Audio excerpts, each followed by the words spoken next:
Hi, welcome to Fireplace Tales. Hi everyone, it's Atomi and Soul.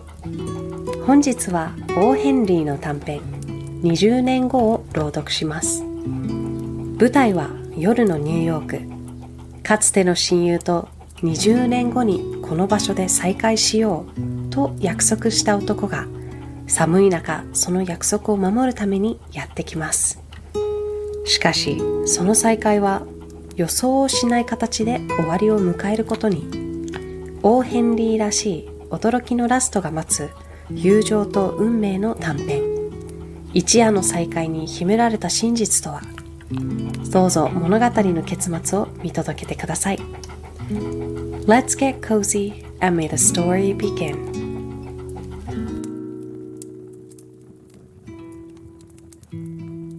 After 20 Years by O. Henry. 訳枯葉。The policeman on the beat moved up the avenue impressively. The impressiveness was habitual and not for show, for spectators were few. The time was barely 10 o'clock at night, but chilly gusts of wind with a taste of rain in them had well nigh depeopled the streets.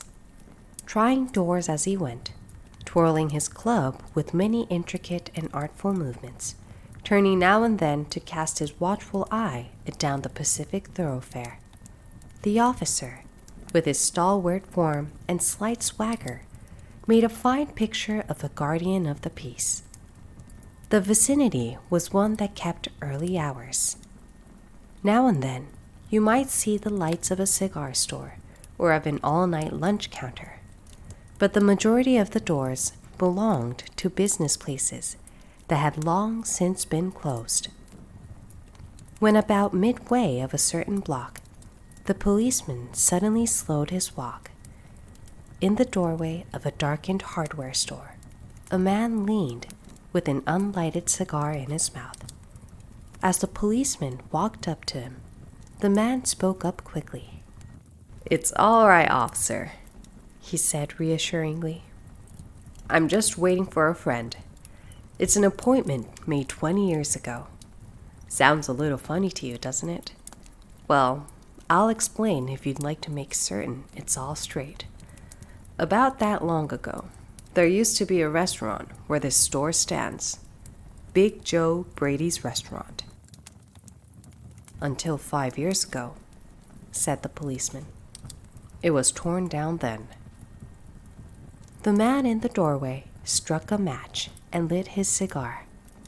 The light showed a pale, square-jawed face with keen eyes, and a little white scar near his right eyebrow. His scarf pin was a large diamond, oddly set. 20 years ago tonight," said the man, "I dined here at Big Joe Brady's with Jimmy Wells, my best chum, and the finest chap in the world. He and I were raised here in New York, just like two brothers together. I was 18, and Jimmy was 20. The next morning, I was to start for the West to make my fortune. You couldn't have dragged Jimmy out of New York. He thought it was the only place on earth. Well, we agreed that night that we would meet here again exactly 20 years from that date and time, no matter what our conditions might be, or from what distance we might have to come. We figured that in 20 years, each of us ought to have our destiny worked out and our fortunes made, whatever they were going to be." "It sounds pretty interesting," said the policeman. "Rather a long time between meets, though, it seems to me. Haven't you heard from your friends since you left?" "Well, yes, for a time we corresponded," said the other. "But after a year or two, we lost track of each other. You see, the West is a pretty big proposition, and I kept hustling around over it pretty lively. But I know Jimmy will meet me here, if he's alive, for he always was the truest, stanchest old chap in the world. He'll never forget. I came 1,000 miles to stand in this store tonight, and it's worth it if my old partner turns up." The waiting man pulled out a handsome watch, the lids of it set with small diamonds.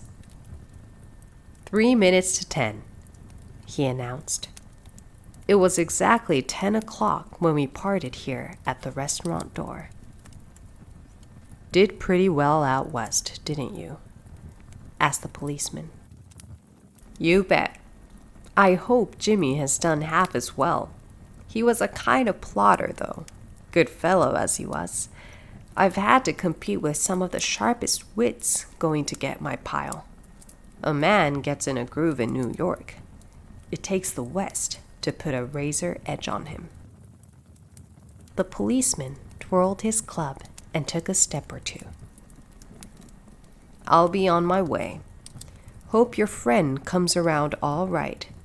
Going to call time on him sharp?" "I should say not," said the other. "I'll give him half an hour at least. If Jimmy is alive on Earth, he'll be here by that time. So long, officer."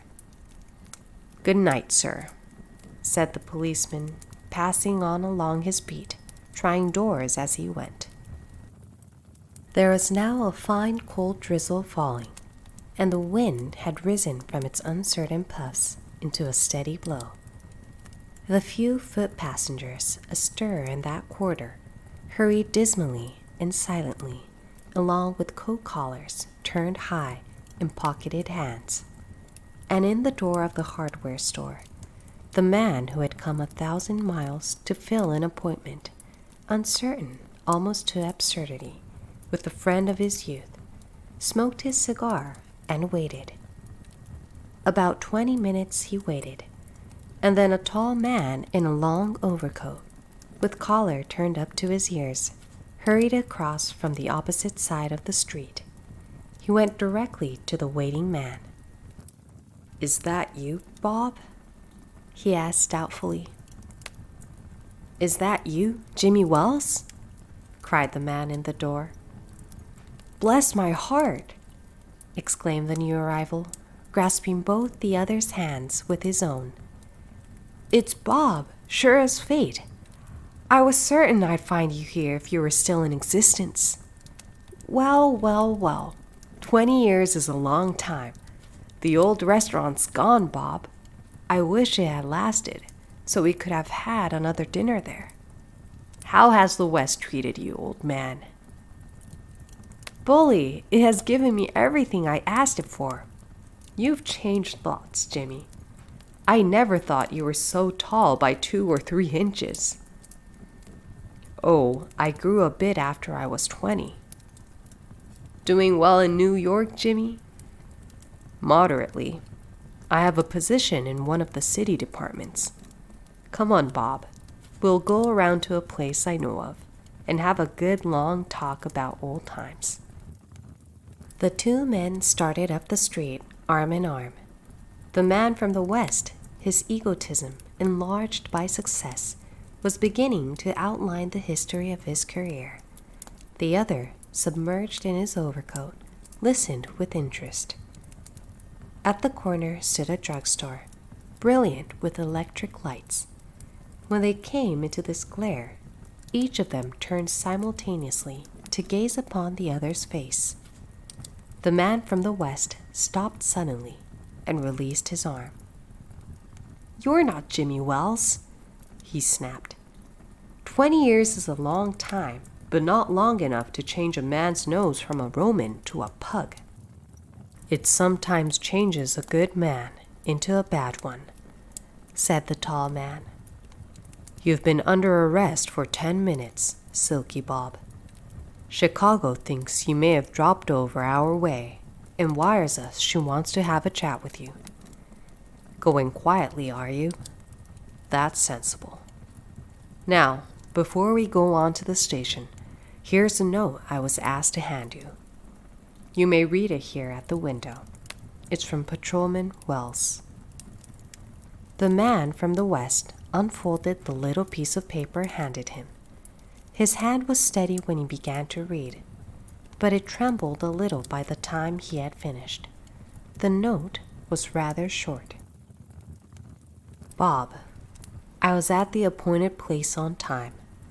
When you struck the match to light your cigar, I saw it was the face of the man wanted in Chicago.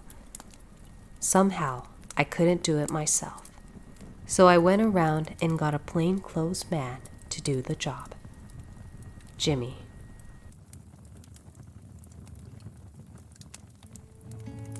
Thank you for watching.